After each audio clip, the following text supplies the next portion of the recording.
A paz do Senhor para todos. A nossa lição de hoje é a lição de número 9 do terceiro trimestre do ano de 2023, que tem por título Uma Visão Bíblica do Corpo. O texto áureo que se encontra em 1 Coríntios 6,13b nos diz: mas o corpo não é para a prostituição, senão para o Senhor, e o Senhor para o corpo. A verdade prática: o corpo é o templo do Espírito Santo e por isso deve ser conservado em santificação até a volta de Cristo. Nós precisamos zelar pelo nosso corpo, para a glória de Deus, para a glorificação do Senhor. O nosso corpo é o templo do Espírito Santo, deve estar sempre limpo, bem cuidado, bem zelado por nós. Deus criou o ser humano para o louvor da sua glória. Em vista disso, ele espera do homem regenerado uma vida de santidade. Contudo, os conceitos secularistas propagam a vida independente dos preceitos divinos. A nossa finalidade nessa lição é apresentar a visão bíblica do corpo, seu propósito e sua glorificação final. A origem da raça humana. O homem é o único ser vivo criado à imagem e semelhança de Deus. Por isso, nossa declaração de fé ensina que fomos criados por um ato sobrenatural, imediato e não por um processo evolutivo. Assim, o homem foi formado do pó da terra, como está lá em Gênesis 2:7. O primeiro homem, Adão, foi o primeiro homem a ser criado por Deus. Eva foi a primeira mulher formada do corpo de Adão. Além disso, homem e mulher são descritos como criaturas da terra. Porém, Deus soprou em suas narinas o fôlego da vida. Ele não fez isso com os animais. O sopro de Deus foi a outorga do nosso espírito e nos distingue dos demais seres humanos. A constituição do ser humano. Nossa declaração de fé professa que a natureza humana consiste numa parte externa, o corpo ou a carne, chamada de homem exterior, e uma parte interna denominada espírito e alma.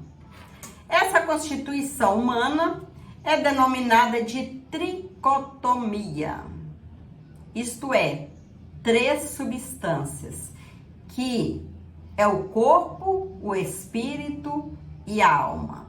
Hebreus 4:12. Exemplo dessa estrutura pode ser observada na pessoa de Cristo. Lucas 23:46.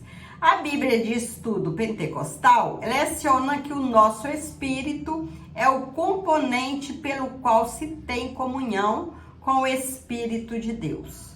E a alma é definida pelos aspectos da mente, emoções e vontade. O corpo é a parte que volta ao pó e que, no caso dos salvos, será transformado no dia da ressurreição.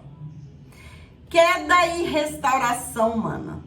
A Bíblia revela que todas as áreas de nosso ser foram afetadas pelo pecado.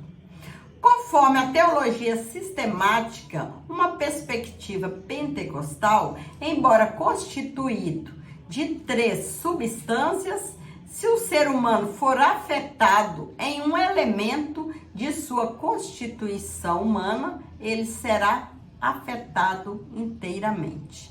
Nessa perspectiva, a vida espiritual não pode estar desassociada de seu corpo. Glorificai, pois, a Deus no vosso corpo e no vosso espírito, os quais pertencem a Deus. 1 Coríntios 6, 20. Desse modo, a conduta irrepreensível do cristão é requerida no espírito, quanto na alma e no corpo. Isso quer dizer que a santificação deve atingir a parte material e a parte imaterial do homem. Contudo, essa restauração somente é possível por meio do sangue de Cristo, pela ação do Espírito e pela palavra de Deus. A visão bíblica do corpo. A parte exterior do homem, que é o corpo, que é a carne. O termo corpo normalmente identifica a parte exterior do ser humano. Mateus 10, 28. 1 Coríntios 15, 38. O termo carne, quando se refere ao homem físico, inclui a sua dimensão exterior. Lucas 24, 39, Atos 2, 31. Ambos os termos indicam a parte visível e material da natureza humana. O corpo é o invólucro da parte material do ser humano. O corpo, ele cobre a parte material do ser humano. Ele envelhece e morre, ocasião em que a alma e o espírito o deixam após a morte, né? A alma e o espírito deixam aquele corpo e o corpo volta ao pó da terra. A carne, o corpo, geralmente é descrita em sentido negativo. Na minha carne não habita bem algum. Romanos 7, 18. Entretanto, esse tom depreciativo diz respeito à natureza pecaminosa do homem e não especificamente ao corpo físico. Assim sendo, nossa declaração de fé rejeita a ideia de ser o corpo uma prisão da alma e do espírito, ou de ser inerentemente mal e significante. O templo do Espírito Santo. A Escritura declara que o corpo não é para a prostituição, senão para o Senhor. 1 Coríntios 6, 13b. Isso significa que o corpo pertence ao Criador, pertence a Deus, e a Ele deve estar unido. Nesse sentido, essa parte material do salvo deve ser santa e usada para glorificar a Deus, e não para prostituição. Em 1 Coríntios 6, lemos que os corpos dos salvos são metaforicamente membros do corpo de Cristo. 1 Coríntios 6, 15. Por isso, eles não devem praticar atos imorais, atos que não agradam a Deus. Aqui o cristão é exortado a não pecar contra o próprio corpo, pois um resgate de alto preço foi pago por Cristo. Cristo, ele, para nos resgatar, para nos dar o direito de salvação, ele precisou vir à terra, sofrer, morrer para nos dar o direito da salvação. Pois esse resgate custou o sangue de Cristo, né? O resgate do nosso corpo, tornando o crente o templo e morada do Espírito Santo. Portanto, como santuário, o corpo nunca deve ser profanado por impureza alguma. Precisa ser cuidado, zelado, estar sempre limpo do pecado, pois é o templo do Espírito Santo. Glorificado na ressurreição. ressurreição de Cristo aniquilou o império da morte, como está lá em Hebreus 2, 14 e 15. E garantiu a nossa ressurreição, 1 Coríntios 6, 14. Entre a morte e a ressurreição, há um estado intermediário, onde a parte material do ser humano subsiste de modo consciente. Contudo, nosso corpo carnal não pode herdar o reino de Deus. 1 Coríntios 15, 50. Por isso, a última etapa de nossa salvação é a glorificação. Romanos 8, 30. Inclui a redenção e a transformação do nosso corpo mortal conforme o corpo glorioso de Cristo. Esse evento ocorrerá quando Jesus voltar, né? Que os corpos vão ser transformados em corpos celestiais. Na ressurreição, na parte imaterial, será reunida em um corpo incorruptível, glorificado, espiritual e imortal.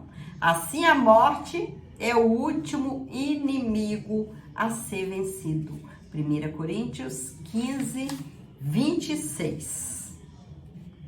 A visão secular do corpo, hedonismo e narcisismo. Zelar e manter o corpo saudável é uma forma de glorificar a Deus. 1 Coríntios 6, 20.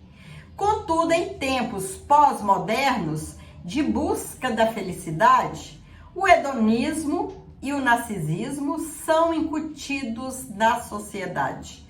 Com hedonismo, nos referimos ao estilo de vida em que a obtenção do prazer e a fuga do sofrimento são prioridades. Nesse aspecto, tudo é permitido. Com narcisismo, aludimos ao amor excessivo que uma pessoa tem por si própria. De acordo com essa abordagem, refere-se ao indivíduo que, de modo insensato, persegue o corpo ideal por meio da boa estética a qualquer custo e se porta com ostentação em busca da autorrealização e de ser admirado. Em oposição a essa cultura, Paulo ensina: todas as coisas me são lícitas, mas nem todas as coisas convêm. Erotização e libertinagem. Ao formar o ser humano, Deus também criou a sexualidade. Gênesis 1, 27 e 28. Portanto, não se trata de algo impuro. O pecado não está no sexo, mas na perversão do seu propósito. Nossa declaração de fé leciona que a relação sexual não é para só procriar, mas também para o prazer dentro dos limites do matrimônio e do uso natural do corpo. Romanos 1, 26 e 27, Hebreus 13, 4. Todavia, em nossos dias, a erotização do corpo é explorada nas mídias, antes músicas e literaturas. O objetivo é seduzir e estimular as práticas sexuais ilícitas. Como resultado da licenciosidade, isto é, a conduta sexual desregrada e imoral prolifera assustadoramente. 1 Coríntios 6, 10. Diante disso, o apóstolo Paulo adverte: todas as coisas me são lícitas, mas eu não me deixarei dominar por nenhuma. 1 Coríntios 6, 12b. A liberdade e a autonomia. A Bíblia atesta que o homem é dotado de livre-arbítrio. Gênesis 2, 16, 17. Isso indica que há autonomia para tomar as próprias decisões e se autogovernar. Somos livres, né, para fazer o que quisermos. Porém, todos os nossos atos serão alvo do juízo divino. Não obstante, no atual cenário, ideias secularistas promovem a banalização do corpo. O existencialismo ateu, por exemplo, afirma que para descobrir o sentido da vida, o homem deve usufruir da liberdade incondicional. Desse aspecto livre de qualquer moral divina, o indivíduo passa a exercer total controle sobre o corpo. Desse modo, seus adeptos atuam contra o corpo na legalização do aborto, da prostituição, das drogas, do suicídio assistido, dentre outros. Contrário a esse ativismo, o apóstolo Paulo assevera: não sabeis que não sois de vós mesmos. 1 Coríntios 6, 19. Nosso corpo deve ser zelado, limpo, pois é o templo do Espírito Santo.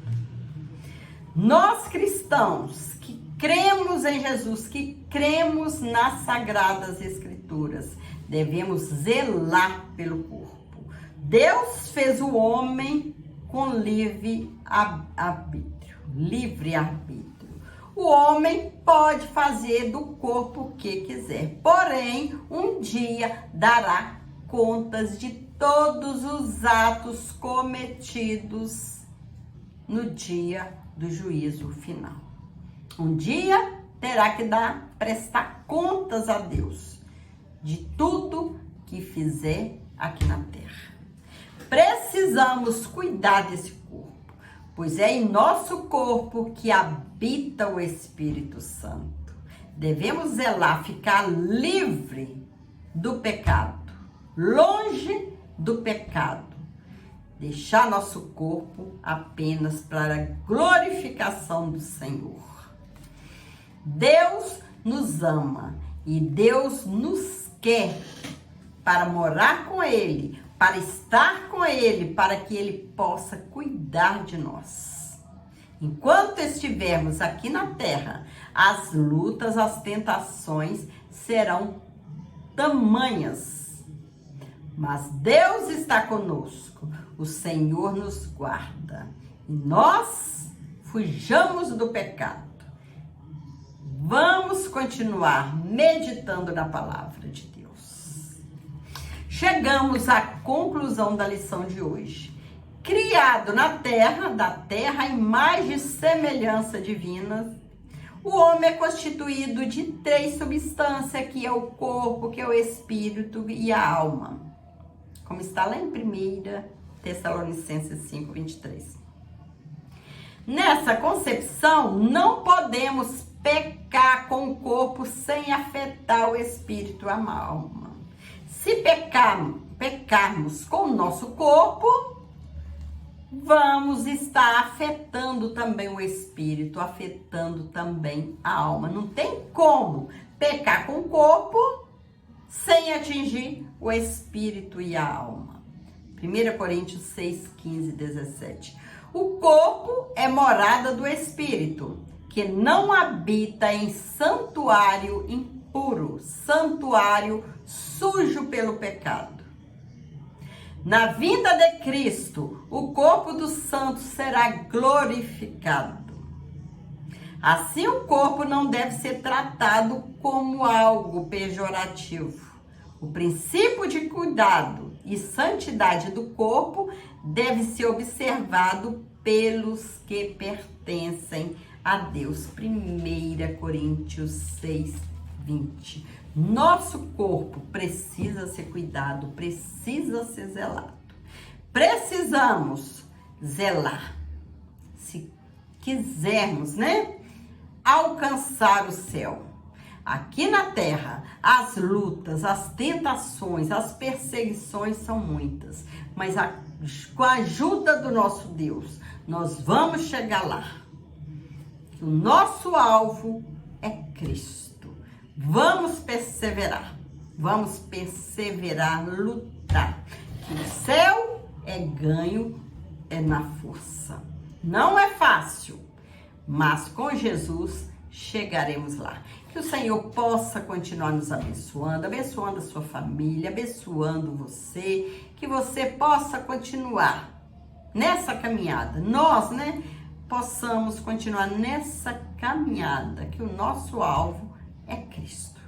Que um dia Cristo voltará para buscar o teu povo limpo, né? Aquele povo que não olha para o pecado, que não deixa o pecado dominá-lo, mas um povo que vive para a glorificação do Senhor. Fique com Jesus, que o Senhor possa abençoar e continuar nos dando força para permanecer. Amém.